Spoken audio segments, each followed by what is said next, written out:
আসসালামু আলাইকুম, সবাইকে শুভেচ্ছা জানাচ্ছি। মাসুম মাহবুব। প্রিয় দর্শক, দেখছেন ওপেন দ্য ইউটিউব চ্যানেল এবং মাসুম মাহবুব ফেসবুক পেজ। আপনাদের শুনতে এবং দেখতে কোনো প্রবলেম হলে আমাকে একটু কমেন্ট করে জানাবেন। আমার হাতে আজকে অনেকগুলো গুরুত্বপূর্ণ খবর আছে। এক, মার্কিন যুক্তরাষ্ট্রকে এবার কড়া হুঁশিয়ারি উচ্চারণ করলো ইরান প্রেসিডেন্ট এবং ইরানের সামরিক শীর্ষ কর্তা ব্যক্তিরা। দ্বিতীয় গুরুত্বপূর্ণ খবর, এই যুদ্ধে কি সৌদি আরব এবং আরব আমিরাত গোপনে জড়িয়ে গেছে ইরানের আক্রমণে? তেমন কিছু প্রমাণ মিলে গেছে ইরানের হাতে। 3 নম্বর গুরুত্বপূর্ণ খবর, মার্কিন যুক্তরাষ্ট্র ইরানে যে শ্বাসরুদ্ধকর অভিযান চালিয়েছে পাইলট উদ্ধারে, এটি কি পাইলট উদ্ধারের আড়ালে ইরানের নিউক্লিয়ার চুরির কোন চেষ্টা? পাশাপাশি আজকে সারাদিনের আপডেট। দর্শক, প্রথম যে খবরটি দিয়ে শুরু করতে চাই সেটি হলো আরব আমিরাত এবং সৌদির ব্যাপারে কিছু তথ্য মিলেছে ইরানের কাছে। ইরান বলছে তার দেশে আক্রমণে চীনের তৈরি একটি ড্রোনের আলামত পেয়েছে ইরান। বলা হচ্ছে এই ড্রোনটি চীনের কাছ থেকে আরব আমিরাত কিনেছিল।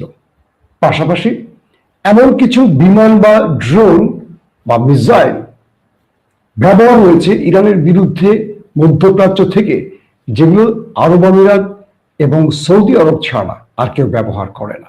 কে বলছে এটা? সরাসরি ইরান বলছে। তার মানে এই দুটো দেশ ইরানের ভয়ে ঘোমটা পড়ে বা বোরকা পরে গোপনে শত্রুদের সাথে মিশে ইরানে আক্রমণ করছে, এমন আভাস মিলছে। তবে এখন পর্যন্ত সৌদি এবং আরব আমিরাতের পক্ষ থেকে এই ব্যাপারে কোনো স্টেটমেন্ট আসেনি। প্রশ্ন হতে পারে, এই যুদ্ধে আরবের সাথে ইরানকে যুদ্ধে লাগিয়ে দেবার জন্য তাদের শত্রুরা ওই দেশটি এই কাজটি করতে পারে। কোনো না কোনো দেশ থেকে এই অস্ত্রগুলো সংগ্রহ করতে পারে। যেমন এর আগে ইরানের শাহেদ ড্রোনের প্যাটার্নে লুকাস মার্কিন ড্রোন, এগুলো আরবের কয়েকটি জায়গায় হিট করে ধ্বংস করেছে, মানে ধ্বংসলীলা চালিয়েছে। তখন ইরান দাবি করেছে এগুলো তাদের ড্রোন নয়, এগুলো লুকাসের আদলে তৈরি, অর্থাৎ মার্কিন যুক্তরাষ্ট্রের লুকাস। কিন্তু আমেরিকা বা তার গণমাধ্যমগুলো বলছিল এগুলো ইরানের শাহেদ ড্রোন। পরবর্তী সৌদি আরব এই বিষয়ে তদন্ত চালিয়ে দেখেছে এগুলো ইরানের তৈরি ড্রোন ছিল না। তার মানে সৌদি এবং ইরানের মধ্যে যুদ্ধ লাগাবার জন্য ফলস ফ্ল্যাগ অপারেশনের অংশ হিসেবে এই ড্রোন ব্যবহার করা হয়েছে। এখন আরব আমিরাত এই দেশটি কিন্তু ইরানের শত্রু তালিকায় ইসরায়েলের পরের অবস্থানে আছে। তাই ইরান এ যাবৎ 28 ফেব্রুয়ারি থেকে যে যুদ্ধটা শুরু করেছে, তারা ব্যাপক ধোলাই কিন্তু আরব আমিরাতে চালিয়েছে। সবচেয়ে বেশি কিন্তু আরব আমিরাতকে মেরেছে। এবং বলা হয় ইসরায়েলের মিত্র হিসাবে আরব আমিরাত এবং জর্দান মুসলিম রাষ্ট্র হিসেবে এই দুটো দেশ ইসরায়েলের মিত্র হিসাবে সবচেয়ে বিশ্বস্ত, মানে ইসরায়েলের বিশ্বস্ত। তো ইসরায়েলের যখন বিশ্বস্ত হবে তখন আলটিমেটলি ইরানের জন্য বিশ্বাসঘাতক হবে, এটি স্বাভাবিক। তো ইরান তাদেরকে সতর্ক করে বলেছে, যদি এর কোনো প্রমাণ ইরানের হাতে মেলে, একদম প্রমাণিত হয় যে এই যুদ্ধে এই দুটো দেশ কোনো প্রকার আক্রমণ চালিয়েছে, তাহলে ইরান তার প্রধান শত্রুদেরকে কিছুটা ছাড় দিয়ে হলেও কয়েক ঘন্টা আগে আরবকে পেটাবে। বুঝতে পারছেন?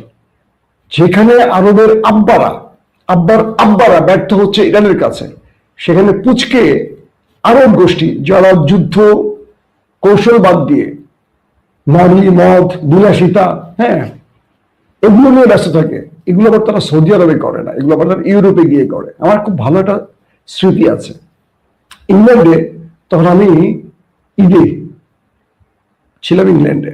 তো আমার বন্ধু শামীম আর আবুল হোসেন দুজনে আমাকে আসছে নিয়ে আমরা ঘুরতে যাব। তো ইংল্যান্ডের মধ্যে আপনাদের এরিয়া আছে, একটা হিন্দু এরিয়া, একটা মুসলিম এরিয়া, একটা আপটেল পার্ক, একটা প্লে স্টোর, একটা হোয়াইট চ্যাপেল, এগুলো একটা বাঙালি এরিয়া, এরকম আরবদের এরিয়া আছে। তো আরবদের এরিয়াটা হলো যে ব্রিটিশ যে প্রধানমন্ত্রী ছিলেন চার্লস, মানে ডায়নার যে হাজব্যান্ড, তার বাসাটা থেকে একটু সামনে গেলে, মানে তার যে এখন যে বাসাটি আছে তার সেই বাড়ির একটু সামনে হলো আরাবিয়ানদের এরিয়া।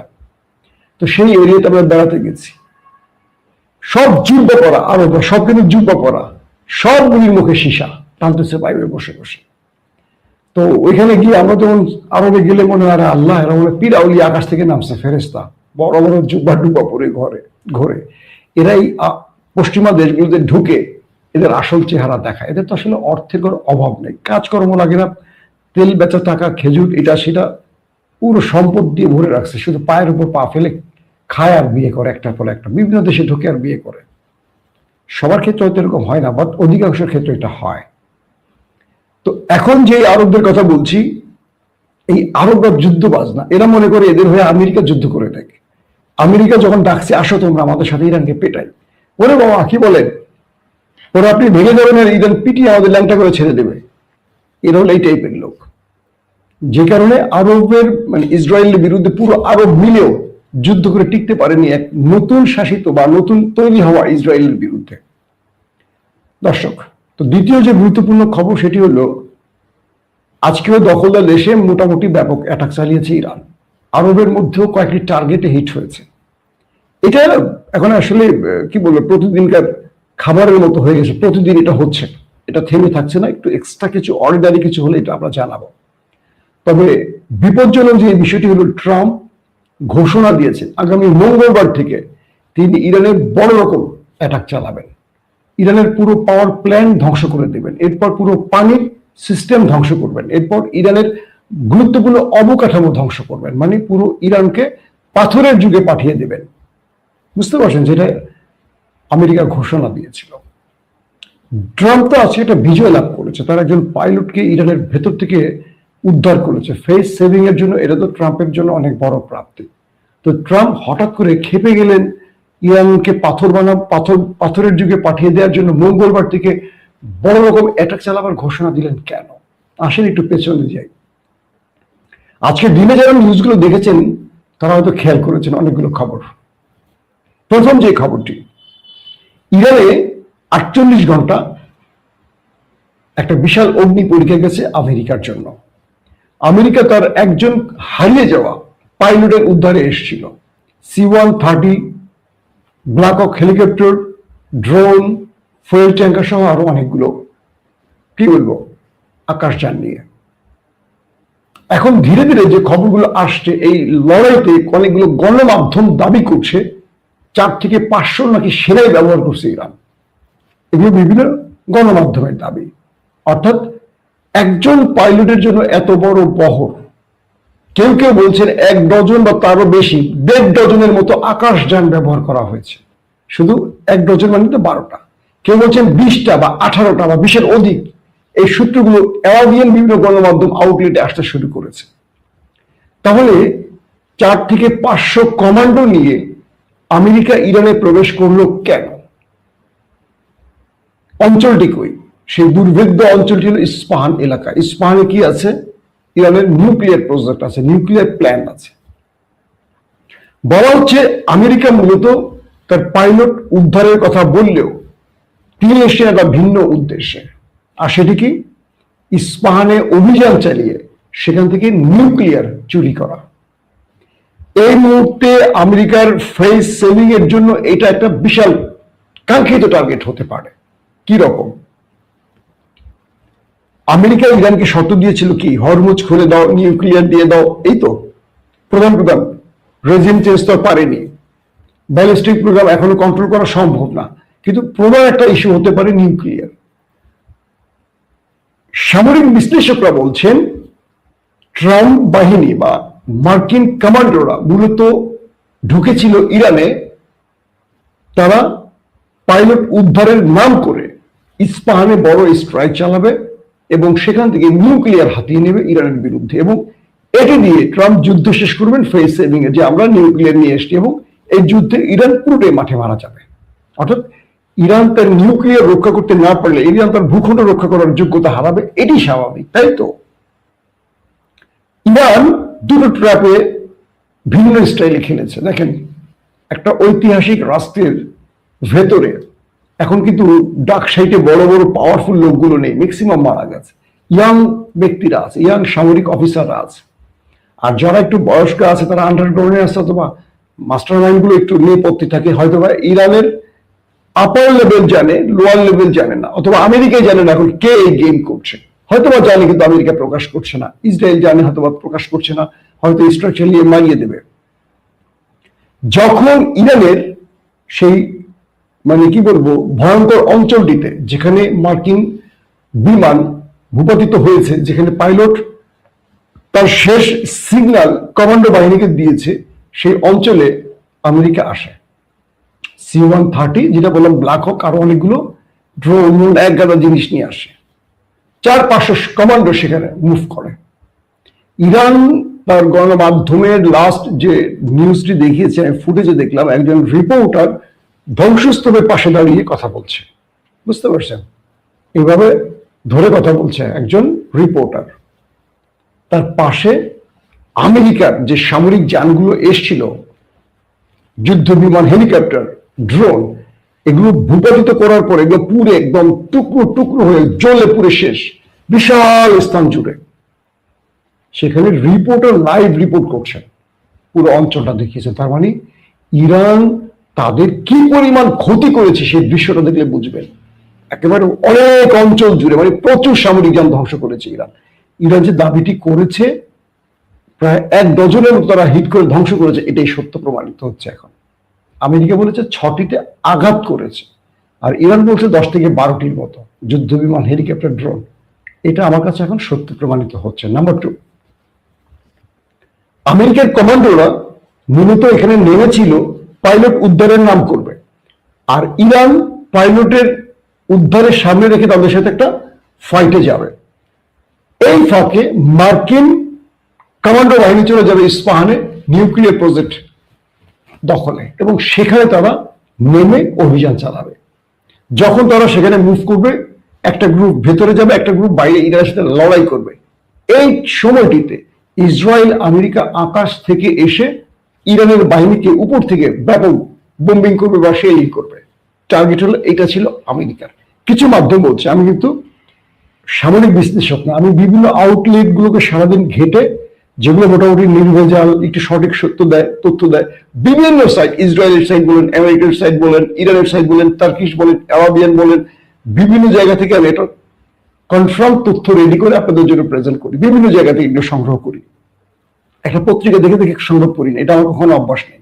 আমি টেলিভিশনে চাকরি করার ক্ষেত্রেও আমার রিপোর্টারদেরকে এই গাইডলাইন গুলো দিতাম যে তোমরা সবসময় রয়টার্স ফলো করো কেন, বিবিসি ফলো করো কেন, এদের মালিক কারা? এরা তো সবসময় পার্শিয়াল নিউজ দেয়। গণমাধ্যম ইম্পার্শিয়াল হবে, পার্শিয়াল নিউজ দিয়ে গণমাধ্যম চলে কি করে? তো পশ্চিমা দুনিয়া তো সঠিক তথ্য এভাবে দেবে না কখনো, তারা তাদের মতো করে দেবে, তাদের স্বার্থে যাবে সেটাই দেবে। আবার ইরানের গণমাধ্যম পুরোপুরি সত্য দেবে না, যুদ্ধ চলাকালীন তারা এইরকম খবর দেয়। তাহলে আশেপাশের গণমাধ্যম গুলো ফলো করো, রাশিয়ানটা করো, চীনেরটা করো, এরকম ব্যাপার। এখন যে বিষয়টি তৈরি হয়েছে, ইরান দুটোই বুঝতে পেরেছে যে এই বিশাল বহর নিয়ে আমেরিকা যখন নেমেছে, তাদের টার্গেট হলো নিউক্লিয়ার চুরি করা। ইরান তার অ্যাটাকিং সিস্টেমটাকে কয়েকটা ফ্রন্টে ভাগ করেছে। একটা হলো যে তারা যে বাহিনীটি নেমেছে পাইলট উদ্ধারে, তাদেরকে ব্যাপক অ্যাটাক করবে, যত পারে হতাহত করবে। প্রশ্ন হলো, এতগুলো সামরিক যান ধ্বংস হয়েছে, এতগুলি সামরিক যান, মার্কিন সেনা একটাও মরে নাই। ইরান মিসাইল মেরে, রকেট মেরে, গুলি করে শুধু যুদ্ধ বিমান শেষ করেছে। মানুষগুলি কই হাওয়া হয়ে গেছে, বাতাসে ভেসেছিল তখন। তার মানে প্রচুর সংখ্যক হতাহতের খবর আসতেছে। যারা বেঁচে গেছেন তারা তাদেরকে নিয়ে কেটে পড়েছে, একটা ব্যাপার। দ্বিতীয়টা হলো, ইরান সঙ্গত কারণে হয়তো দেখাচ্ছে না, কারণ আছে, সেটা ধারাবাহিক আসবে। 3 নম্বর যে বিষয়টি, আরেকটা ক্ষেত্রে ইরান ওই বাহিনীটিকে মোকাবেলা করেছে যাতে তারা ইস্পাহানে মুভ করতে না পারে। ওই ইস্পাহান যে মুভ যাবে, তারা ওই পয়েন্ট থেকে ইরান সবচেয়ে বেশি অ্যাটাক করেছে, যে কারণে আমেরিকা, ইস্পাহান তো দূরের কথা, তারা ওই যে পাইলটের কথা বলছে, আদৌ কনফার্ম না যে পাইলট তারা নিতে পারছে, আদৌ কনফার্ম না পাইলট বেঁচে আছে। যেদিন এই পাইলট নিজে মাইক ক্যামেরায় দাঁড়িয়ে বলবে হ্যাঁ আমি বেঁচে গেছি, আমি সেই লোক, এই প্রমাণিত। এখন একজন পাইলট যদি এসে বলে, আমি যদি মার্কিন পাইলটের পোশাক পরে বলি যে আমি বেঁচে আছি, 2টো গুলি খেয়েছিলাম পেছন দিয়ে, তো পেছন দিয়ে ঢুকে আমার মুখ দিয়ে বেরিয়ে গেছে, হবে? ওই পাইলট যে ওই বিমানটি চালিয়েছেন তিনি সেই পাইলট, এটা প্রমাণ করে যদি মার্কিন গণমাধ্যম চালাতে পারে আমরা বিশ্বাস করব। এখন পর্যন্ত সেই পাইলটের আপডেট কোনো তথ্য আমেরিকা দেয়নি। কে ছিলেন, পরিচয় কি, তার পরিবারের কোনো স্টেটমেন্ট আমরা পাইনি।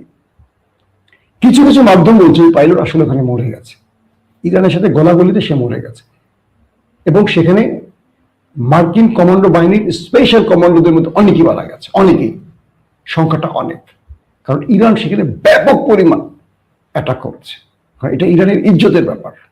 এবং ইরান এখানে একটা খেলা খেলছে যে খার্ক আইল্যান্ডে আমেরিকার এই কমান্ডোরা নামবে, তো ইরান তার মুখোমুখি অ্যাটাকের সক্ষমতাকে ট্রাই করেছে। আমেরিকাও তারা খার্ক আইল্যান্ডে নামতে হবে, ইরানের সাথে তারা একটা প্রতিযোগিতা করেছে। এই পুরো অপারেশনের মধ্যে সবচেয়ে হাই ভোল্টেজ ম্যাচ ছিল এই গত 48 ঘন্টা। এবং আমেরিকা যতটা গর্ব করে বলে যে তারা গেম জিতে গেছে, আসলে জেতেনি।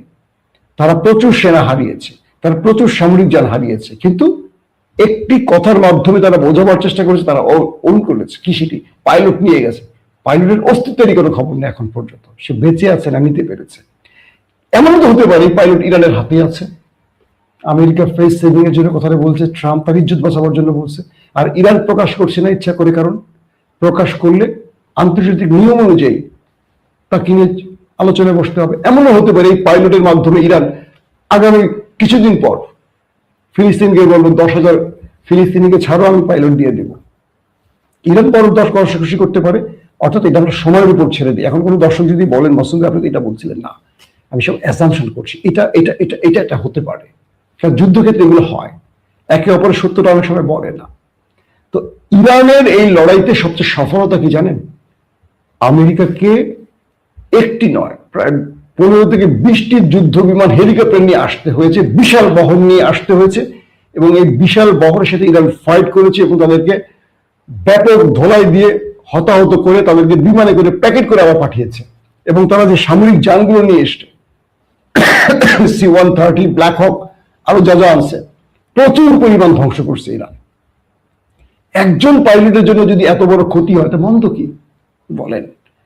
আর যদি যেটি সম্ভাব্য ধারণা করা হচ্ছে যে নিউক্লিয়ার চুরি টার্গেট ছিল, এটি করতে পারেনি, সেখানে মুভি করতে দেয়নি, তার মানে ইরান এখানেও সফলতা দেখিয়েছে, এখানেও আমেরিকার বড় ব্যর্থতা প্রমাণ হয়েছে।